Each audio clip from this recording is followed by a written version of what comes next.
What's up? This is Draco. And this is Alicia. And you're now tuned in to OD Podcast. Oh. Period.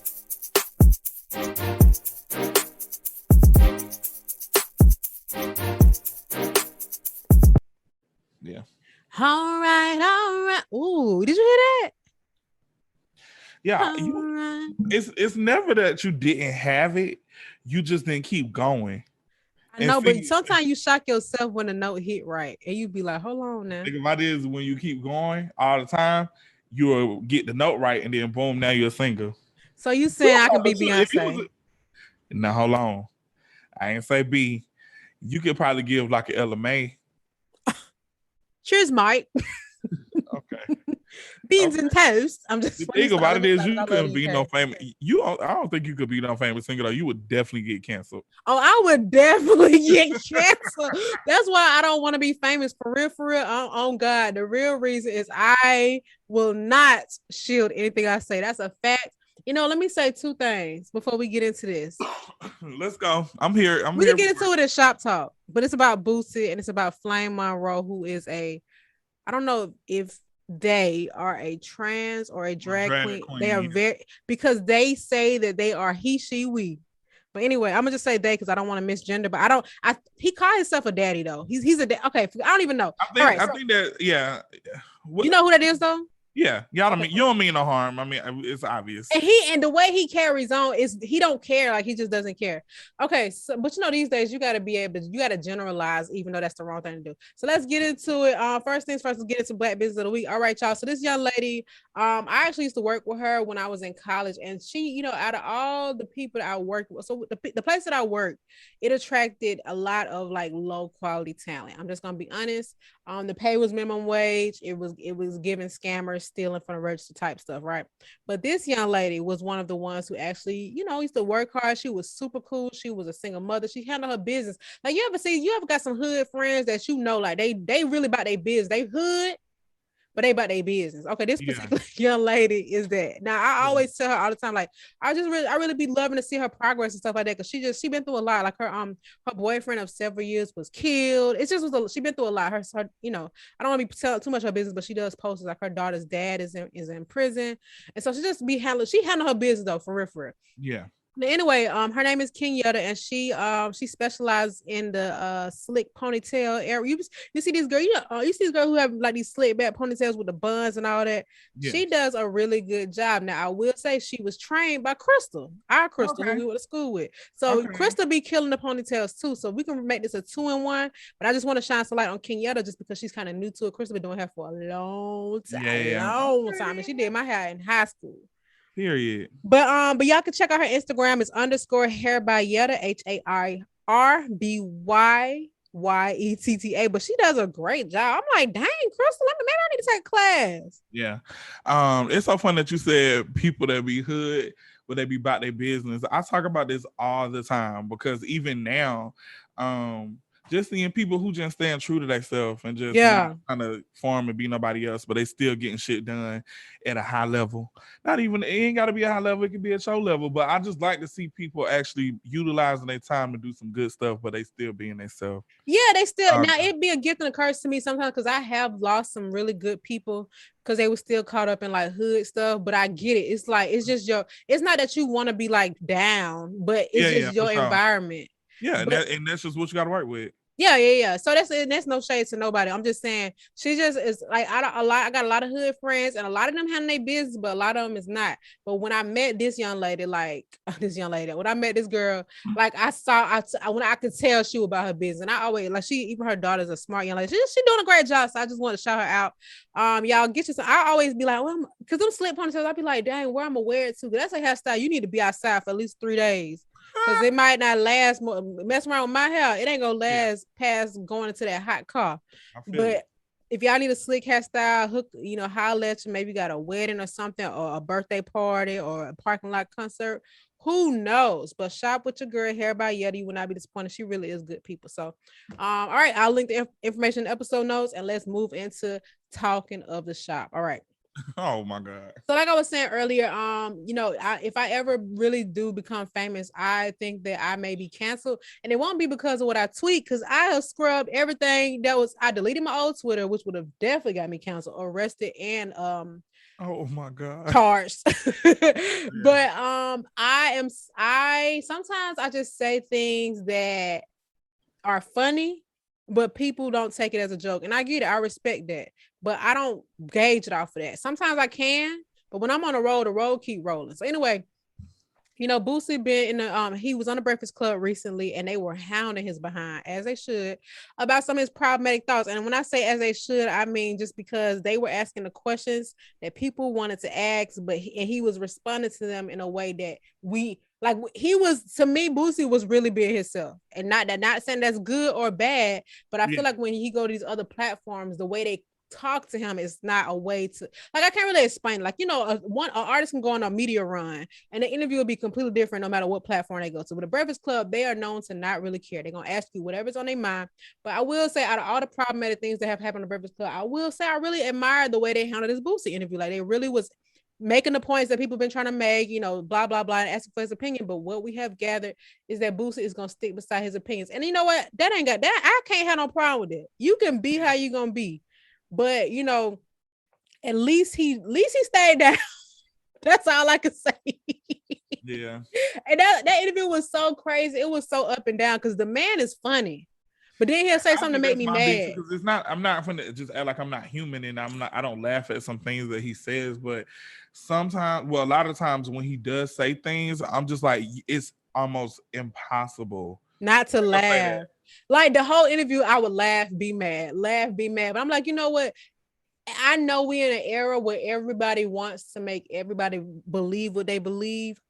He not one of the people that's gonna be like that. Maybe one day, and maybe it could have something to do with his own personal decisions that he don't want to talk about. I don't know, but I'm just saying all that to say is, if I was famous, just call me Lil Boosie. Oh, that's terrible. But no, but I'm not. I don't share his views. I'm just saying I don't want to change my opinion. I get it. I know. I get what you're saying. But yeah, he was being very, very hypocritical in the interview, but he meant it. And he done been consistent. So what can I do? If you don't want to support the man, just leave him be. But which also brings me to mention Flame Monroe, who ended up popping in on his interview because she had just done an interview with the Breakfast Club right before him. I guess they recorded them all on the same day. And Flame Monroe basically felt not necessarily, she don't agree with the stuff Boosie said. She agreed with some things, like saying some, Boosie, what he tried to make it seem like what he was trying to say is he just wants to protect kids from over his sexuality. But what he did not emphasize is that it only applies to men and not women.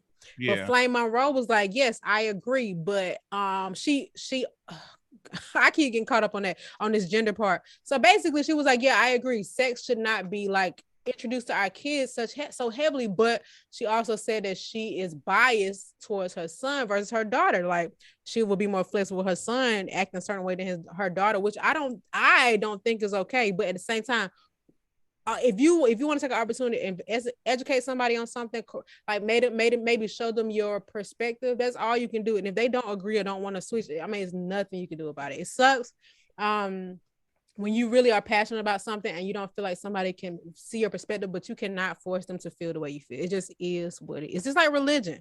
Like people who are very religious feel that their religion is the right religion, and none of us are gonna ever know until Judgment Day comes, if there is such a thing. So it's like, what can you do?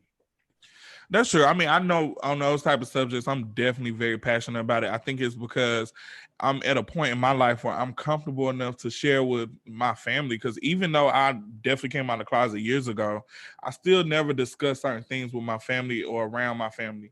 And so now I'm to the point where I'm even comfortable enough to dress how I want to dress around them, talk how I want to talk around them. And that's just me being comfortable. And then on top of that, just where we are in society today with people who identify what they identify with, whether it's gay, straight, or whatever, and they're just able to be themselves. And we're in such a different time and we're progressing, and it's like, how dumb can you be for you to have that many kids and you're not sympathetic or empathetic to the fact that, unfortunately, you probably don't want them to be gay just because of whatever your beliefs are or whatever you think is going to happen to them. But there's nothing that you can do to stop somebody for At all. And it at don't all, have nothing to do with them being no real man. That don't even make sense. Yeah, like it doesn't ever make sense that way, because it's like you can't force anybody into doing something or being a certain way. And it's just like, I think for me, I sound like them, but I'll be thinking about the kids, Yeah, because at me this too. point, Me too. it's like, damn, you see how passionate that your parent is, or somebody that your parent supports is about this, then now it's making you like, okay, I think that I might be this way, but I know for a fact that I can't come to them and tell them, because I'm gonna get scorned from it. So that's the Exactly. only thing I'm thinking about. And then the fact that you're like judging the way other people parent their kids because they're 100% supportive of who they are, it's just really weird to me. And I know I be taking it a little too far sometimes, but I just get really passionate about that, because I'm like, that shit is just, I mean, I don't know, it's too setting me back a little bit. I Not me feel personally, you. but at the same time, it ain't got nothing to do with me personally. I just be trying to fight for my peers who ain't have it so No, easy. I feel as you should, but on a high level, this is what makes life worth living. If we all Yeah, had the same views and opinions, we wouldn't have anything very to true. talk about, and there would be nothing to build off of. You know what I mean? So, as frustrating as it may be, it is an opportunity for education. Some may feed onto it, some may not. It's the reason why some people choose to be doctors over like maintenance man. You know what I'm saying? It's like, and that's Yeah, no shade. I just had to pick two drastically different jobs. It's like going to somebody that's not like a medical student and like, why would you want to be, but you got to do it. And they're just like, but I this is how I feel. And it's like, what you gonna do about it? And I know those two aren't necessarily the same, but I do kind of miss life where people could have a difference of opinion and it wasn't like ground shaking, because now it's getting to the point where it's not about difference of opinion, it's about you need to feel how I feel, yeah, and I don't like that. yeah. Nah, I But feel it. whatever, y'all, as long as it's like I always say, as long as it's not being harmful or causing a damage to the quality of life for someone, that's completely different. But you need to be consistent, because my biggest thing with Boosie is like, he don't feel the way he feel about the men, he don't feel about the women. And I know people look at their sons differently, but that is part of a lot of the problem with abuse and toxicity in society today. Piriana. Taquana, all right, what you got? What do I have? Hold on, what went on? I kind of was low key off the shits this weekend. So let me see. I don't really know what happened. Well, I got people tried to cancel the Carters over Oh, this. over the diamond thing. Yeah, so I'm gonna say this from a place of ignorance and a little bit of lack of concern.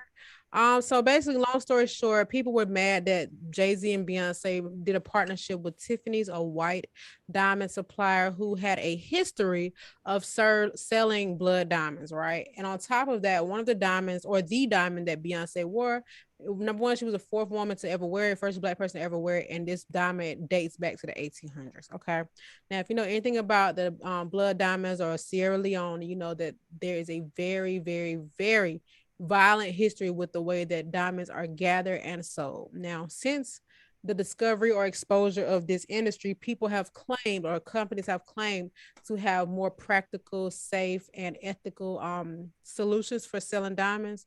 But I'm 99% sure that that's all is vague. So one Yeah, thing I've learned from watching like whale and ocean bio just documentaries is that there are organizations that give them this seal of ethics and all this other stuff, but it really does not mean anything. It could mean like 95% of these can be blood diamonds, but the other 5% are not. So then you could say we don't sell blood diamonds, but what you're saying is all of them ain't blood diamonds. Now, whether they do that or not, none of us know, and neither do the people who are complaining about it. So basically, yes, Tiffany's was involved with the blood diamond trade. According to them, they don't, and they haven't for a very long time. So, but what people are complaining about is saying, well, they did in the 1800s, so you shouldn't be supporting them. That's what I'm getting from this. yeah, To me, that's unrealistic and unfair, because if you look at every long-standing successful corporation today, they all have roots in racism and violence. Every last one of them. The bank y'all with, the technology companies, the real estate. I swear to God, you can look them up. If anybody started before 1950, honestly, you can say before 1980, they got roots in violence and racism. So, I mean, unless you're just somebody who only source your own materials and do things of that nature, then you really don't exactly know. And so I believe it was, oh gosh, what's the name? I can't remember the guy's name, but basically he went on TV and was saying that the Carters should just be uplifting black luxury companies and not these white companies, which is foolish because Beyonce literally shut the internet down the other day for wearing a Telfar bag. And the Carters have done things for the black community. So my thing is, okay, I am very pro-black, but I don't think that there should be anything wrong with partnering with non-black institutions. You know what I'm saying? Yeah. Like you people, just the other day we were celebrating LeBron James and Rihanna becoming billionaires, but how in the world do y'all think they became billionaires? Rihanna didn't just get that off of selling songs. She's No, not even she didn't 100% even owner of get her rich brands, and off of that's her music. I mean, she did, but yes, but as rich as she is now, she got rich off of her, he literally partnered with a white-owned company, and there's nothing wrong. My point is that people are picking choosing. They get they choose it like, and it's just so it's just so annoying to me. Even when you think about like LeBron James, he did it. He got rich off of dribbling the ball, but he did not become a billionaire from dribbling the ball. He came from Yeah. partnerships and endorsements. And I think that people feel like if I'm not rich, nobody else can be rich, and if they are rich, they are wrong. That's what I'm getting from And it. if they're rich, they have to give their money to poor people. Exactly. And so I read this comment on YouTube today, and I didn't even read I didn't proofread the whole thing, but I felt like it was worth mentioning after the first line. Okay, well, number one, this came from the Breakfast Club. And I do watch the Breakfast Club. I don't care. What you gonna do? But they were basically discussing this topic, and Charlamagne, I guess he thought that Beyonce was the reason Telfar sold out, but that's not the case. So somebody said Telfar sold out weekly before Beyonce, and Tiffany's conflict-free clause is for today.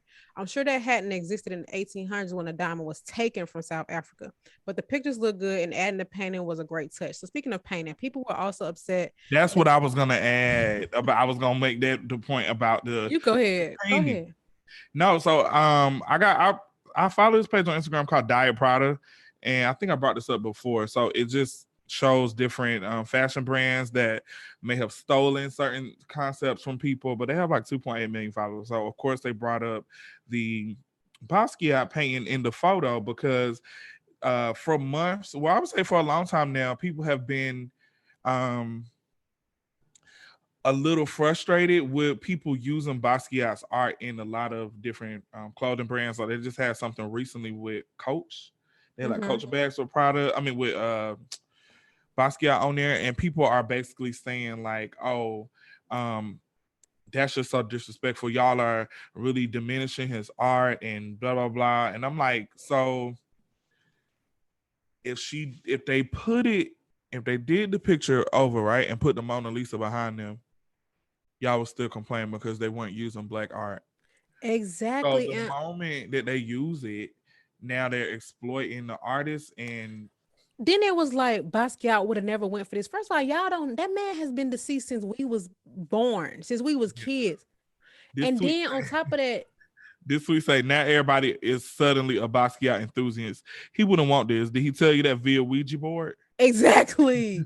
And on top of that, Jay-Z owned this art, so now he can't show art Yeah, that he owned. he paid for that. And that's what annoys me so much. It's like people just get on this, and then it's like, if you have ever gone to a museum, then you're a part of the problem because you got to know the museum is full of stolen artifacts. Yeah, You think that these people from these native lands donated their stuff to the High Museum of Art, to these other institutions? Absolutely not. So if you have an iPhone, if you got on a Hanes t-shirt, if you got on freaking Nike flip-flops, you are part of the problem. So please stop with this selective outrage. It just does not make no sense. And it's like, so what, you gonna stop listening to Beyonce? yeah. I totally when stuff like that happens though, I just look over it. I'm starting to really feel like at some point like social media is like brainwashing a little bit because Yeah, it it makes you is. feel like your opinions on certain things, even though in your head you will tell yourself like what I'm thinking is not wrong, but the internet will still somehow make you feel guilty for feeling a Right. certain And then you don't even share that perspective because of that. Because that's what I exactly. hate. Yeah. Yeah, it's crazy. I agree. It definitely brainwashed. And I do thank God that I was born in an era before social media. So I do have some discernment. But there are people being raised in this, and that's their way of engaging. That's their life. Like their whole life was on a Twitter timeline. It's actually really freaking sad.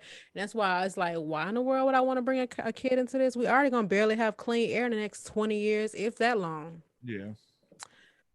So anyway, yeah, I just, I know we mentioned a lot, but people, y'all are weird. So she Man, got to say about that, honestly, because I ain't got nothing to add, and I stand behind her. very weird. It's like when I be hearing some of this outrage, it'd be the last thing I expected to hear. It's like, bro, you literally need to leave America, honestly. I tell people that all the time about Atlanta. Like, people complain about stuff here in Atlanta, and I do feel like Atlanta is such a different place than what I knew it to be growing up. Mm-hmm. Um, so I can get the frustration with Atlanta, how dangerous it is. But on the bright side, I feel like the people that say this that I know personally make a lot of money in Atlanta. They've been exposed to different things. Um, they see more people, their businesses flourish. So in my head, I'm like, you shouldn't have that much bad stuff to say. But I'm like, girl, just leave. Like, find you somewhere to go. Like literally, and How old think, are you here? and what's crazy is you're gonna leave America and realize you had it the best here. And it's no shade to Iceland. But it's like for real, we have a lot of privilege in America. As much as things, that's the trade-off though. You have all these freedom, all this access, all this ability, but you live in a society that may not fare as much as you like it to be. But there are a lot of countries where it might be pretty, but the country is struggling or the people might not. It's like, listen, y'all, just shut up. Okay. Mm, Anyway, let's move on. What sound like mm, Crystal? Let's move on. That's how they do on the read. I like when they say that. mm. Oh, next up, well, we can do tweets from the streets if you don't have nothing. Oh, that was my tweet from the street. Okay, cool. Well, let's get on these crate challenges. Let me tell you something. I tweeted not that long ago that if you do the crate challenge, you're suicidal, and I stand by it. You know I why? literally can't even look at people do it. Me either. It's I cannot watch people hurt themselves. it's so crazy. And it was funny at first. It was creative. The very first people that did it, I thought it was creative. Yeah. My creativity desire stopped right then and there. And then it's like Y'all doing it on concrete, and people I getting literally pushed watched off. his boy. Yeah, somebody put. I seen two different videos of two different people getting pushed off the craze. I seen a girl in her heels. Now she did make it, but it's like, girl, you could have almost not made it, actually. Yeah, Then when heels. y'all find these crates at first, but I ain't had no crate in my house since I lived with my mama. And it was mind you, them crates came from the WIC office. They Oh my. old. Well, when y'all done with the crates, and I have the ones that y'all ain't cracked. I need Right. about 4 of them Because the because I ones at the know. container store cost too much. Yeah, I'm gonna get some because I want to collect records in my next apartment. Oh yeah, because yeah. Because if you buy them, they're gonna be like $10 a crate. But yeah, I think it's funny how stuff can spread so widely on social media. But anything that literally can cause you, you literally can be paralyzed, break your neck, die, get bruised. Like I saw a video of a guy whose back was literally bruised on the whole left side, and his Yep, face was bleeding. yep. Lady sitting in the car crying, talking about they getting homeless people to do it too. That's another reason why I'm mad I because seen that. they keep like finessing homeless people into doing it so they can win like $100, $200, and they hurting themselves with no freaking insurance. Yep, exactly. Oh, let me tell you something. I used to work at the store, and and people used to always pay homeless people to come in and get phones on their credit. Like it was not, like it was very obvious. Like for real, a homeless person. And when I say homeless, I don't mean a person that does not have a house. I mean a person that you expect to see under the 85 bridge. Okay, these type of people coming in don't exactly know what they're doing. They gave them a script. They went and took them to get an ID or a fake ID. They made one for them, and they had them jacking up. I ain't gonna even say jacking up their credit because they probably will never use their credit, but they would use them to get these phones and give them like $20, $50. Now I don't know exactly the dollar amount, but it's just what I heard. But I hate that. I just hate that. Yeah, and you couldn't really discriminate against them because Yeah, absolutely not. Because technically I don't know that. What if I accuse somebody of being homeless and whole yeah, time they the CEO of doorknobs? that is so stupid. Like I hate that. I hate it. Anyway, all right, let's get into the main topic. What you got? Okay, so I don't know. I just feel like these last couple weeks have been like really kind of somber. So I've been trying to find like other topics to talk about that didn't really have me down. And I've been down outside of just a podcast in general. I just been having, not down, but I'm just a little frustrated, I guess. So Mm-hmm. I get asked a lot like on interviews or when people try to ask me about my career, like what really what really makes me in love with my career or the things that I do, what made me fall in love with it, or what started me to really enjoy what I'm doing.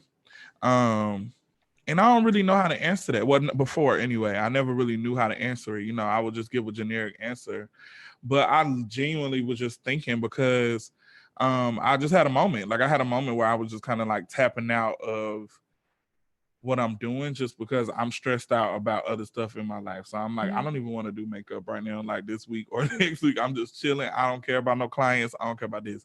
So I had to really just pull myself together and just honestly just, think about like, do you want to do this for the rest of your life? Do you really enjoy it? And I honestly could not think of anything else that I would do besides this. Oh, you So passionate, Pooh. yeah, but you have a question. Are you really passionate about something? Oh, honey, I ain't passionate about nothing but traveling, so I understand. Okay. And I can travel for the rest of my life for sure. Yeah. So, like for me, I don't know. And I think specifically what people want to know is the route of, I guess, me working with celebrities or public figures because Hmm. there's different levels of makeup artists. You can do makeup for funeral homes or Oh, um, some people be walking dead. that too. And they be at Six Flags. That's actually another style of makeup that you can do. No, I mean like they be looking like they belong. Oh, they be looking like they was at Murray Brothers. Yeah. Casket Radio. I don't seen a few of them on Instagram recently. I showed you. It's Oh, comedy. I think that was a costume. Yeah. So it's different lanes into it, but I think for me personally, the reason why I, kind of tailored my style of makeup to catering to celebrities or doing that is just because I think I love music videos. I love magazine articles. I love stuff like that growing up. And I just wanted to be a part of it. I wanted to make my own, I guess, my own wave. You know what I'm saying? Like I'm looking at people who do major things like Vogue magazine, all this other stuff, and it's really not a lot of black people that you can look back on and see that they have made their mark as artists whose work been in there. It's always white artists or Hispanic artists or whatever the case may be, but it's never really any black people. Um, so that was another reason why, because I'm like, you know what? I can't even name people besides Pat McGrath, and there's probably like a few others that consistently done work like that and work with major fashion brands like Chanel, just things that I was into at a younger age. So I'm like, you know what? I just gotta figure out how to get there. Cause I don't got that resource. I ain't gonna say I don't got the resources, but I really didn't know like the steps to do it. But honestly, I'm just doing what I do. Ain't nothing. Ain't no plan. I'm literally, I promise, because people always ask me, I'm like, honestly, I'm literally just floating. Yeah, but that I mean maybe that's because you all in it. You not like you're not just doing this to be doing it. You actually are passionate Yeah. about it. Yeah. And I think in a way, in my head, I thought like, I need to, if I want to do this, I got to go this route and go over here. And sometimes that is true, but in the same breath, I feel like you normally get things you want when you're not looking for them. I be looking So, for it and I always get what I want. see, you're a different breed. Sorry. Okay. I can't take the human cockadoodles. Uh, who got a cockadoodle? And what is that? A cocker spaniel and a doodle poodle. Cockapoo. But my dog is a golden doodle. Okay, next subject, because now you offended me and my children. I'm sorry. So, Yeah. you know what? I actually had this thought today when you brought up this topic because anybody that has ever known me known that I stay with a job. And by stay with a job, I don't mean that I never be unemployed. I mean that I be having several. Even through well, not high school. I won't say high school because I worked the same job through high school. But after I got fired from my first job in 2008, I was having jobs on job. I would finesse this job here for this part time, this season. Like it was just something. It really became a game to me, and I think the biggest thing is because I just wanted to have money because I grew up extremely poor. I always say I came up with zero, so I knew that number one, if I worked all these jobs, I stayed busy. I didn't have to go home and live in the environment that I was living in, and I would always have money to get the the essentials that I needed for my life, and it just became addictive. Now, this even before I decided to go to college, I was still doing this same thing. Now, I didn't know exactly where my future was gonna go, but I knew I didn't want to be broke. Now, at that time, broke is all relative to your age, what you got going on, et cetera, et cetera. But when I finally decided to go to college, even it was the same thing, changing majors, just doing stuff, changing schools, blah, blah, blah. But it ended up working out. So I did graduate. Now, one of the biggest things that people I feel like recent grads deal with is they don't know what to do next. I Yeah. definitely didn't. And one of the biggest mistakes I made is I did not get an internship fresh out of college or before I graduated because I needed to make money. I had bills to pay and I was not aware of paid internships. And I also think that now finding jobs and internships is much easier with resources like LinkedIn, et cetera, et cetera. But at that time, it was not as obvious to me. Now LinkedIn was around, but it was not nearly as popular as it is now. So I just was like, you know what, I'm just gonna work my jobs that I'm working so that I can, because my biggest thing was like, well, what if I get an internship? That means I gotta quit my job and stop making money. Well, it was most people from my experience were in a position where they wasn't even working in college. Like they didn't have to have a job. So they could do an internship, or they might have had a job in college, but it wasn't because they wanted to like pay bills because they just didn't want to be a broke college student. But in my case, it's like I had paying rent, car notes, and all this other stuff. And you know what I'm saying? So anyway, once I finally graduated, I was working at the Apple store. I've always said that I got the job at the Apple store my last semester of college. Now, to me, this wasn't the end all be all, but it was the biggest come up ever because I had never made that kind of money before. Granted, it wasn't even that much. But I knew that Apple was a great company. So in my mind, I'm about to finesse my way through here and somehow get in corporate. Now I didn't know what that looked like because again, I don't know what I want to do because like I got a generic degree. My degree is I have a bachelor's of business administration and I got a dual minor in marketing and supply chain management. All that is a reflection of me changing my major. Because I Yeah. had so many classes that I had to declare all these minors so I can get credit for on my transcript. I really could care less about either. I just was picking stuff because I didn't know what I was doing, but I knew that business was a generic yet wide range enough of a field that I could kind of get a job in any area of business, or so I thought. Supply chain, I just knew it was relevant because it has everything to do with like products, consumers, credit to the grave, and marketing.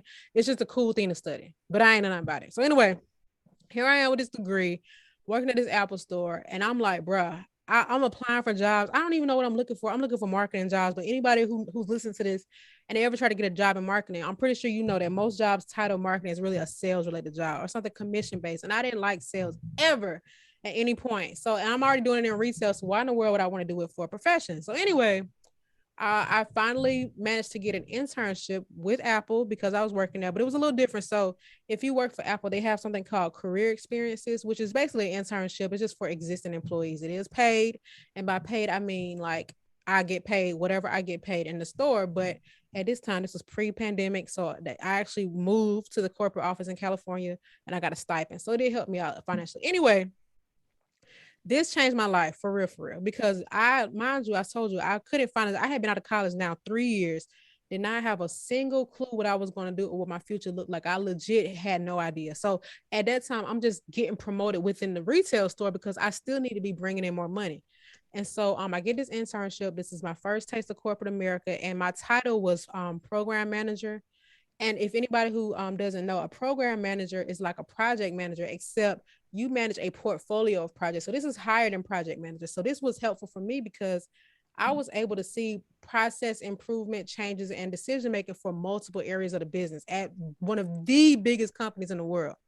And so once I got in there, number one, I was able to see that I really had such a high expectation for corporate America. And this is not even shade, but it was really intimidating to me before that. I'm like, what in the world? I don't know what to say, what to do, what it look like. I just knew how to be professional. So I would just go up in there, whatever they ask me to do, I'm doing it. You know what I'm saying? I'm just learning anything I can learn. Let me tell y'all something. One thing about me, every time I've had a job, every job I've gotten after that has always been an upgrade in some kind of way, profession, money, whatever. So when I got this internship, I'm writing down everything I hear, I see, every software I touch. I don't care if I click the mouse one time. I'm writing it down because all I know is when I leave here, I don't want to go back to that store. So anyway, this internship was 5 months. I did some very important stuff. Okay, I'm just gonna say that. And so while I'm getting ready to come back to Georgia for my internship, I'm applying for jobs. I told my roommate, I want to work for Home Depot or Delta Airlines. I swear to God, that's what I told her. And I'm looking. I get back to Georgia that week. I get a job. 2 weeks coming back from California, I get a job at Home Depot. I kid y'all not. And that was it. My life changed from that point, from me coming back from California on it. Now, mind y'all, like I said, I still never knew what I wanted to do. I had no freaking clue. I don't even know. Like I do think one thing. I went to Clayton State, which is a smaller school. It's still a great school, but it's not like a UGA or not even a Georgia Tech. But some schools like those, they have curriculums that really do shape you into specific career paths. Clayton State is really a commuter school. It's, a lot of non-traditional students and stuff like that. So, and I also work so I didn't get a chance to spend a lot of time on campus and explore certain stuff. So the odds were really against me. So anyway, I'm not trying to ramble, but I really want to paint the picture on how I even got to where I'm at. So I finally get a job at Home Depot and I'm working in data. Never knew anything about it, but thank God this was a position where I didn't have to have like high level data skills because they taught me. And that's what I would do. So every time I would learn something, I would figure it out. So then I realized that I like working in data, and I specifically data governance. And that's where I am today. So I am a master data consultant, and I'm not passionate about it, but I do enjoy it because it allows me to work on my own and then be social in ways that I want to. Like, I don't have to make crazy high level decisions. I do influence them, but I don't have nobody reporting to me. So anyway, I say all that to say that I just had to try stuff. You know what I'm saying? I think I've never been somebody who wanted to be a business owner. Now I do have a business and I do want to be an entrepreneur in some aspect, but I never was just like, I don't want to work. I love working. I've always been a worker. Now, do I want to do this until I'm 66? That's a whole nother question. But I think that one thing I've done, even in my professional career, I have always changed roles, changed jobs. Now it's a little bit different now because it's frowned upon in corporate America. You just keep doing all that hopping around, depending on your industry. But I've done it with finesse. Like I stay here for 4 years, stay here for 3 years, 2 years, whatever the case is. But I think that my biggest advice, especially anybody who's listening, maybe they don't know, is it's not necessarily what you're passionate about. It could be what you're good at or what might spark your interest. Because never in a million years would I think that I would be somebody's data consultant. Yeah. And all that just came from me taking bits. Like I really would, like, if I meet somebody at work, I ask them what they do. I'll go on their LinkedIn, see what they did before that. If they leave the company, I'll see what they did after that. So that would introduce me to different types of jobs. And I'm like, oh, let me see if I can do that. What's the requirements here? And then I will jot this down and jot this down and jot this down. I'll just end up shaping a job that I love, that I like. Whoa. Oh. Yeah. I definitely had to go through that phase of just trying stuff because even out of high school, I don't know what I was thinking, but I was like, yeah, I think I want to kind of study veterinary medicine. For what? Because you know that when you're a kid, they put those very specific jobs. Like there's nobody saying like, hey, you want to be a data consultant? Hey, you want to be a an implementation manager? Like that. What does that even mean? It's like very like those typical job titles that they tell you about. Yeah. So I mean, like even from there, it went from just like I wanted to go to school for music. I was like, maybe I can go to school to be like producer or something like that. And then I was like, okay, I'm in this like fashion group with my friends. I really enjoy this. Maybe I like fashion. Maybe I should go to school for fashion. So then I went to school for that. And then I don't know, somehow that just turned into makeup. I just think that for the most part, it's always been in the same kind of field. I think I just genuinely love the process of putting together a look. So I think that's probably where makeup came in from. Yeah, that's cool though. And you probably would have never in a million years thought that you would end up doing makeup. Like, ain't that crazy? Yeah, for sure. And I saw a tweet you tweeted the other day about like just get money. Like I feel like I really wasn't making money until I was 28. And when I say making money, I don't mean rich. I mean making more than enough to pay my bills. Listen, being able to take 2 weeks off of work if you want to. Exactly. Let me tell you something, y'all. Stuff like just doing what you want to do. Before my Apple internship, y'all, and I'm telling you that internship changed my life. I swear to God. And I keep now that I got more time to start my YouTube channel, I think I really will go into like a deep story time about it. But I was in so much credit card debt. I was taking money out my credit card, taking cash advance to pay my rent, y'all, because my job, because of the money I was making. But when I was able to getting this internship, I was able to like I actually had money. Like I didn't have to check my bank account no more. Like I wouldn't even know it was Probably payday. because you wasn't spending no money out there. That's what helped me. Yeah. Because I could walk to work. I didn't have my car. I left my car in Georgia. I didn't have to pay rent because my lease ended a month after I went to California. So I just paid off that last month of rent and put my stuff in storage. The only bill I had was my car note, my insurance, and my storage and my phone bill, stuff like that. So the stipend that they were giving me was going to nothing. I was meal prepping, y'all. I had a plan. Y'all. I was like, I got it. Cause at this time I had just broken up with my boyfriend. I had been broke on him and I had been like 6-7 months at this point. But I was in a financial situation that it was gonna get worse and worse. This, I swear to God definitely had his hands on me. Because when I went out there, I was able to get myself out of debt, and then came to Atlanta, stayed with my sister, bought a condo. Yeah. After that, it was a swear to Yeah. God. Sold that condo, made a lot of money. Bought another one, made some money, bought another one, gonna make some more money. And I swear to God, it just like spiral, and I can't share what's going on right now, but just know it's all Nah, for because I'm real. just I said, nah, for real, like that. I mean, it's just crazy how stuff just can literally change overnight. overnight. It's something like, y'all, I swear to God, I came from nothing. But yeah, the thing is, that hustle has to be in you. Like I was just thinking the other day, like you can't teach people how to hustle. Like that mentality, it really got to be in you. And that's not to brag, but I have given people the step by step on how I've done certain things, and they didn't do it, and they still are in the same predicament. That's not my problem. But it'd be hard for me because I'm like, why didn't you just do this? Or why did you, like, I can't give you the play by play. You got to be able to have some ability for yourself. Like to me, I also think personality plays a big part. Sure. I made friends with everybody. And I Yeah. don't mean like buddy, hey sis. I'm talking about I just get familiar with everybody, and it always stands out. I'm making friends with VPs and execs just off my personality, which has worked in my favor. Now, obviously, everybody can't do that, but I'm just saying that has helped me get to where I'm at. Yeah. I got For sure. selfies with the CEO of Apple. Period.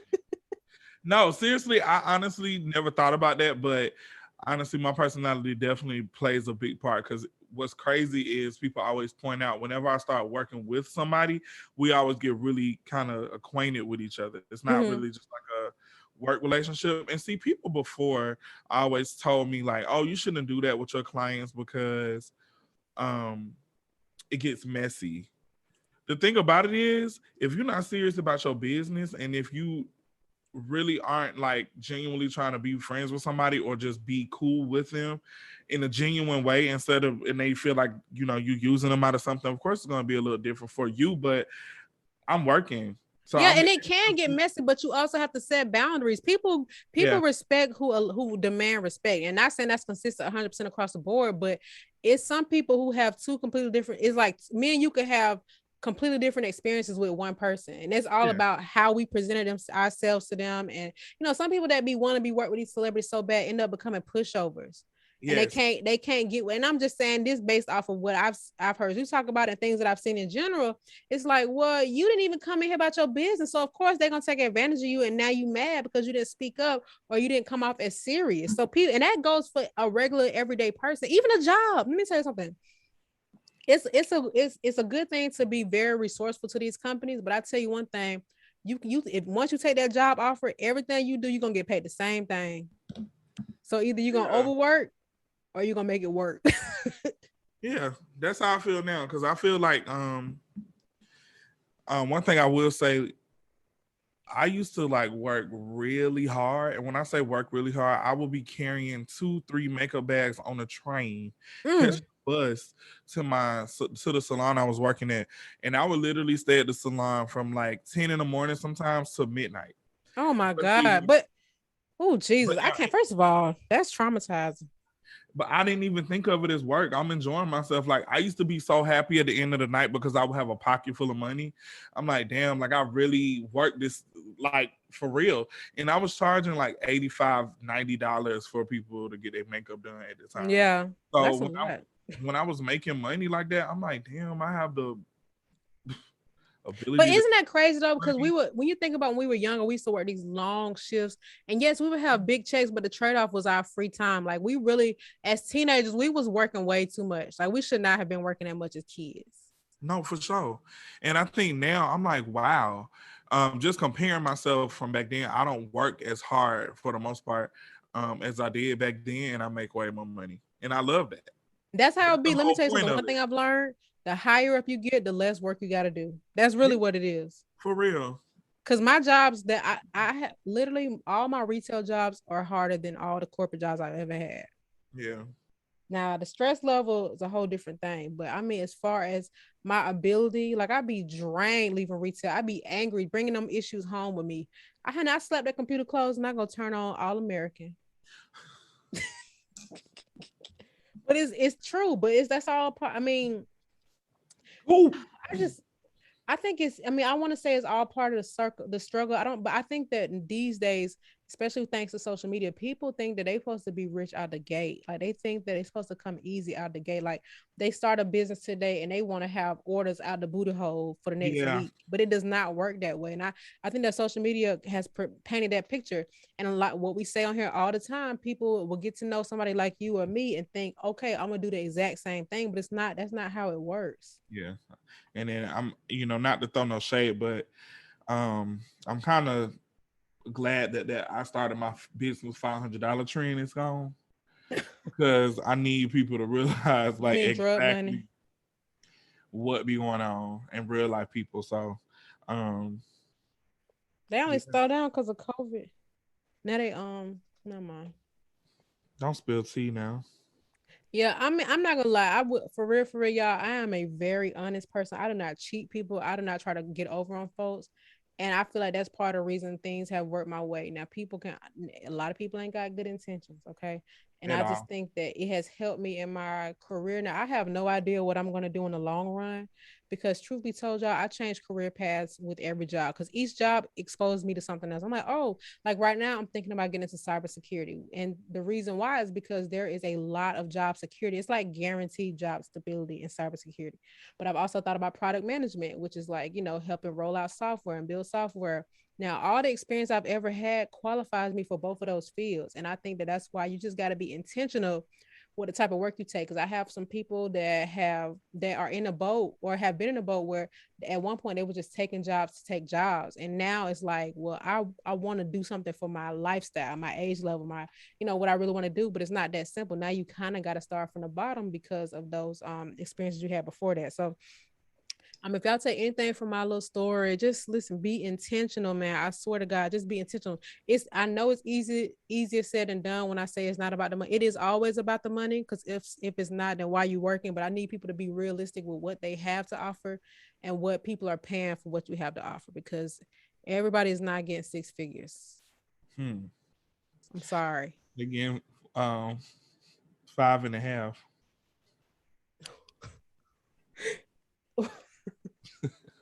Then probably not even. That could be 10,500.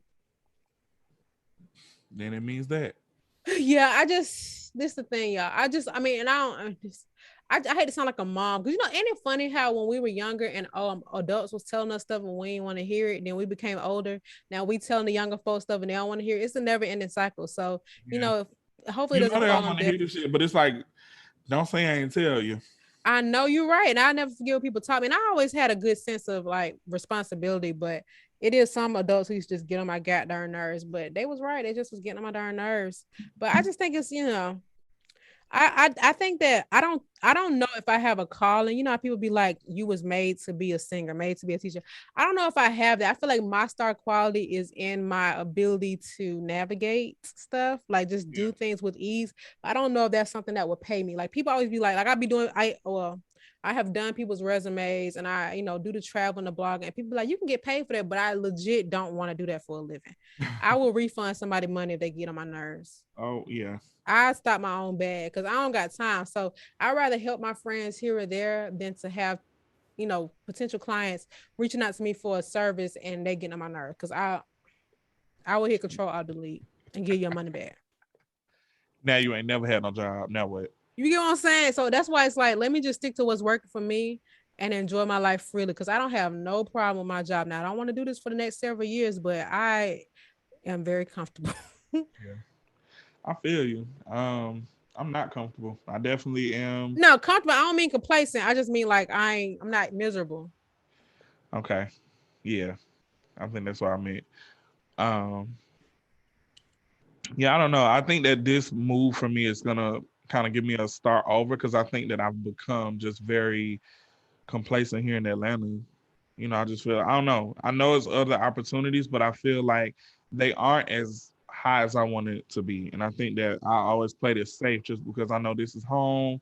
I know how much it costs here, and I know if I make this, I could potentially live so good. You know what I'm saying? Just by being here. When in reality, I crave more. Like I crave bigger opportunities. I get really bored easily with the stuff that I'm presented with sometimes.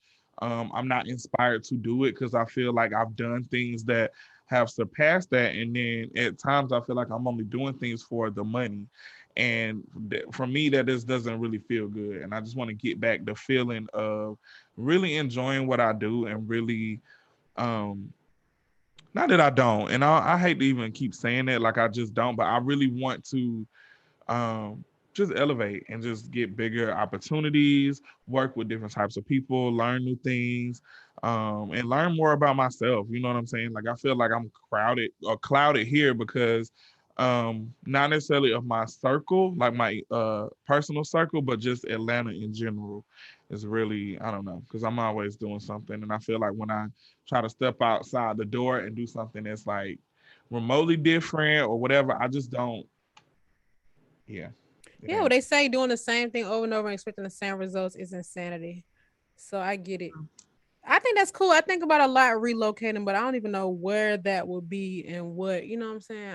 I Yeah, just want to have black friends. So wherever they black at, send me there. And it can't be in Texas or Florida. yeah. So I guess I'm going to Charlotte. Listen, I feel like Charlotte and Nashville are upcoming cities. Well, maybe not so much. Upcoming, maybe for the blacks, because Nashville is that girl. It's just not a very black area. Yeah, it's all ain't. Oh my god. But it's cute though. I like Nashville. My thing is, Atlanta really has spoiled me with the blackness, and I know that if I go anywhere else, I won't necessarily get this. But I don't know. It's weird. Let's just say that.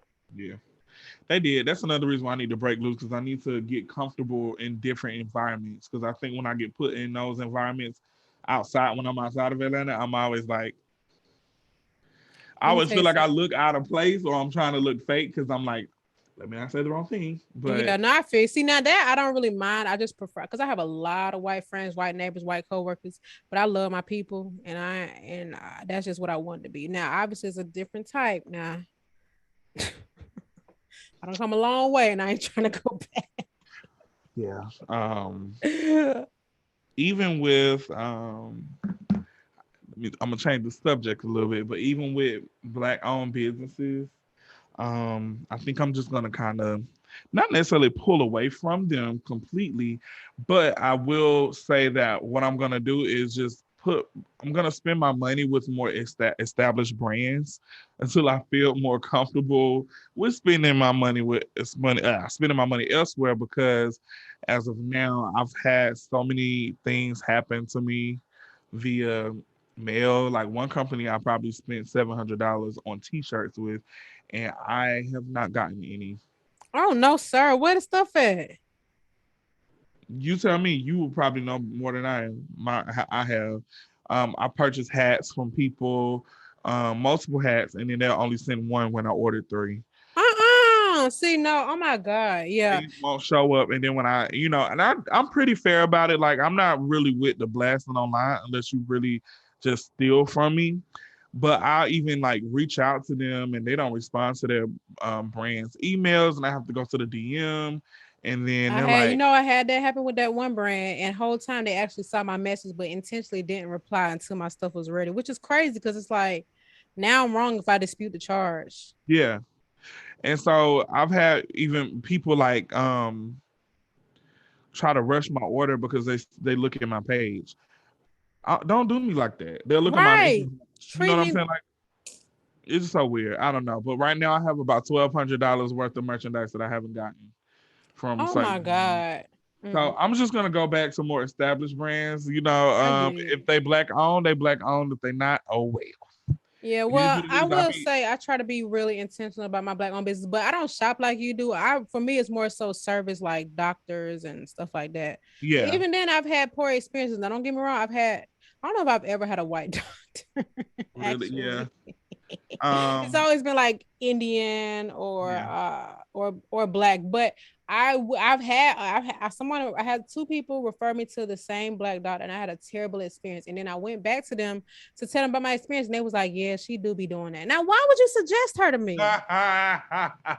It's crazy. But Girl, anyway, I know what you mean. I see posts all the time about people who supported some of these businesses, and the thing is, everybody is here for a come up. That's what it really is, and it's like at back in the day, people started a business for a specific reason, for a passion, but due to access and the internet now, anybody can be a business owner literally in the course of an hour. Now they're not taking it seriously. They don't really care. They want to make sales, but they don't have no sense of urgency when it comes to service and experience. So in their eyes, they ain't doing nothing wrong, which is really sad because people like that could be the reason why your stuff not taking off. But they also, some people just care about the looks. Shoot, I see a lot of stuff on Twitter. I feel like folks just let their order stack up so they can take a picture of it on the floor.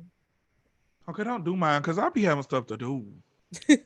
Yeah, that's lame, man. I hate it like that, but I don't blame you. I mean, if you like something you see, support it. I mean, if it's not black owned, that shouldn't mean you can't support it. But I Yeah, definitely commend you for at least trying to make it 100% black owned. yeah. But Like I you know, definitely, I do what I can, just because I really believe in keeping the money in our community, especially when people could be doing way worse things for the money. mm-hmm.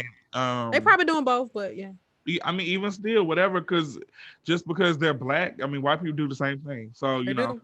but I would rather just know that I can go to a certain brand and I know that they have something that I've ordered before and I'm gonna get it. Yeah, facts. I So feel you, man. That's a shame, but it that's how it is, I guess. Man, I just every time I've had merch or anything like that, I swear to God, I ship my junk out the next day, like the same day, the next day. Like to me, it just makes sense. If they place the order and I have the item, why wouldn't I send it to them? And that's different if you drop ship, but you can communicate the expectation, and then we good. yeah, exactly. It's like I think I'm more pissed off on this one T-shirt I ordered from this girl, and I really wanted the shirt because I've seen a few people with it, and then the shirt was like a really, really, really long shirt, like past my knees, Mm-hmm. and I'm like, okay, Oh, it was a dress, it was a T-shirt, t-shirt but it was dress. like a oversized shirt. So Now you did you make them black business of the week by any chance? no, Okay, good. no, I didn't make them I black. don't want nobody to have a poor experience off of somebody I shouted out or you shouted out. Yeah, but I was like, I emailed the girl, email address wrong on the website. She not responding to nothing. Then I found her Instagram and I sent her my order number and let her know what's going on. And she was like, "Oh, it's just it's doing that because um it hasn't shipped out yet. It's drop shipped, da da da da." And I'm like, okay, well, is there an issue? Like, because I know it's COVID. This is like beginning of COVID, so this is like before I even moved. And she was like, "Yeah, I'm not sure." I was like, "Well, can you keep me updated?" She's like, "Sure, yeah." So I wrote her again, never responded. Keep in mind, That's crazy. You need to I dispute never, them charges. You gave them way more than enough time. yeah, it's a long time. So You I know, don't, I'm sorry. I'm disputing. Like at that point, you've given. I don't know no service where even if I got something custom ordered, it took over a year. I don't even wear that size no more. I didn't even wear the size in the beginning. It was oversized. No, I'm sorry. You need to dispute. You need to. I'm sorry. That ain't in that case. It's literally beyond you. It's above you. And that's a shame because they might be the type to be like, look, you black folks buying from you. And they want to dispute the charge. I told you to no, sweetheart. Yeah, You you'll need to probably. say that. It need to be listed somewhere. Even on our merch website, it even says give like I have the processing time, the ship time, all that because our stuff is drop shipped. But it always leaves out before that. But at least the expectation is being set. So it could be a week. You know what I'm saying? But it also could be the next day. But I'm just letting you know, expect this based off the location you live in. Mm. Speaking of which, y'all ain't bought no merch in a while, so go ahead and go to odpodcast.com and holla at us. We probably need to post some reminders. Maybe we should do a sale. Nah. No, period. Full price me. Okay. All right. Let's go ahead and wrap this thing up, man. I think it's an interesting topic. Y'all, for real, I know I've said it a while back, but I really do have intention on starting a YouTube channel. It's just that I tend to keep putting stuff on my plate that makes me busy. Now for real, all jokes aside, when I start my YouTube channel, I will need a video editor. I have accepted the fact that I will not be editing my own videos. So if y'all know anybody who has made YouTube videos in the past, has some proof, please send them my way. Obviously, I'm willing to pay. I'm never, ever, ever looking for free labor unless you want to give it to me. Yeah. But just hit me up. Let me know. Send me their Instagram pages or whatever it is. But I genuinely, truly, if I can get somebody ready to start sending content to, I'll start recording today. That's really what's holding me up, because it's like I'm gonna have all this content and I'm not gonna have time to edit it. Yeah, same here, honestly. But I don't have a camera no more. I know you keep saying use my iPhone, but I really want a camera. I don't know what for. Well, I mean, I'm gonna use my camera too, but my camera ain't got 4K, so my phone do. But anyway, all right, y'all. It's been another episode of OD Podcast. I hope y'all learned something from us today. You know, we are two regular folks from the west side of Atlanta who made something out of literally nothing. Yeah. What Tyra Banks said to Tiffany, learn from this. Oh God. We were rooting for you. Why people suddenly hate Tyra Banks? Have they always hated her? Boredom. They hate her because they went back and looked at old episodes of they looked at too back then. Stuff that they looked at that they liked back then. Now they flipping the script and saying, oh my gosh, she was so mean. I mean, it's a TV show. At the end of the day, they do stuff. Unfortunately, things were accepted back then that they aren't now, but you can't. That's what I don't understand. You supported it when it was okay. So how are you going to try to hold that person accountable, but not yourself? You can't go back and scold people for like that. But I don't know. I guess they feel like they cancel everybody else over old stuff. People are so weird, man. Nobody on this earth is perfect, bro. But the internet people, Twitter people. Yeah, exactly. So I don't know. All right, y'all. See you next week. See y'all next week and ship them orders out. Thank you. Or we're gonna dispute them charges. Please believe. Okay. Dispute you. Bye.